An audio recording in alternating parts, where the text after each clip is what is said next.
Hi everyone, my name is Matt Kraus. I'm here to present today the article written by Johan Ramsberger and Nick Papagiannou on speeding up long-range coherent LiDAR systems.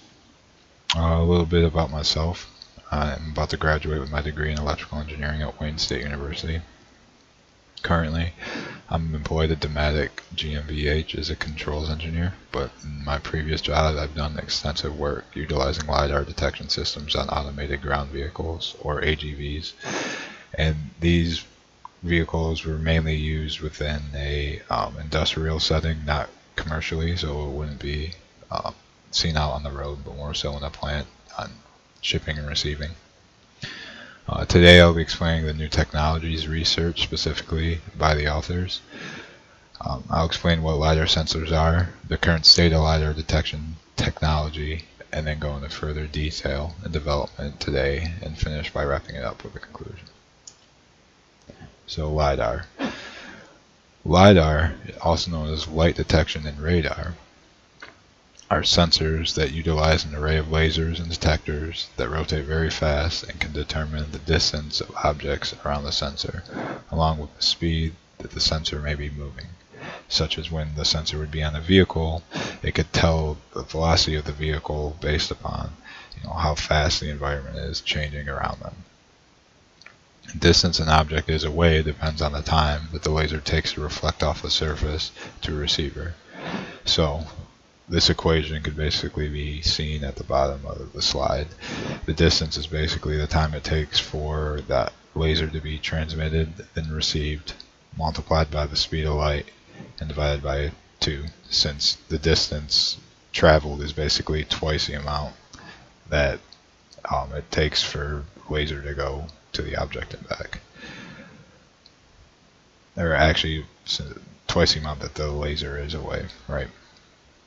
So, the origination of this technology, it was basically found in 2007 in the DRPA Autonomous Vehicle Driving Challenge by a company called Velodyne. Velodyne utilized over 128 lasers in parallel with each other, with both transmitters and receivers. And from this demonstration, LiDAR has become a staple in autonomous vehicle research. Currently today, LiDAR sensors and receivers utilize a time-of-flight technology. Time-of-flight basically sends out small laser pulses, and the receiver takes these laser pulses and determines the distance based upon how long it took from that pulse to send out and be received at the detector. And the detector is basically a photodiode which just sees the light ray and turns that light ray into an electrical signal. So the new technology of today, what's it using? The newest technology being researched is coherent laser ranging, which uses frequency modulated continuous wave sensing. This allows for a continuous laser emission that changes frequencies depending on the distance objects are away from the sensor. So the object away from the sensor is determined by the different changes in light waves. This technique allows for better resolution when determining the distance away from an object. It also allows for better velocity readings due to this increased resolution. So objects around, the velocity that the vehicle would be moving would be better than such as in the time of flight. And also it could better determine objects' velocities around them. So a car could determine what the velocities of other cars are around them. The detecting method used for this is called optical heterodyne mixing.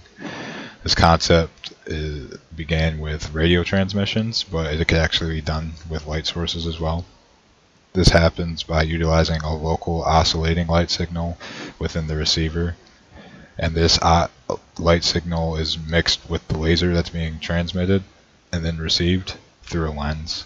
And with that received signal, you're able to determine the distance that an object is away. So that would be done by receiving those mixed signals on a photodiode. And the power of that electrical signal is proportional to the light power. So you're able to determine how far an object is away depending upon the power of the incoming mixed light signals. So the difficulties in implementation of this, the detection method is where this technology falls short. It's difficult to optimize a receiver, basically due to the local oscillator, which is tough to implement in a small usable package. But research being done mainly by the authors are making it more reasonable and more available for production. So I'll now conclude the importance of this new technology. With a lot of research being implemented on making self-driving vehicles in the near future, this new technology and LiDAR systems is very important, especially from a safety standpoint. Having this technology will enable vehicles' response time to be much quicker to its surroundings. Another item to note is the availability of silicon nitride microresonators, which is what is used as the local oscillating signal within the receiver. These are being used by the researchers and the authors of this paper in order to make these devices more applicable to be used in real life. So that's all I have for today. Thank you for listening, and goodbye.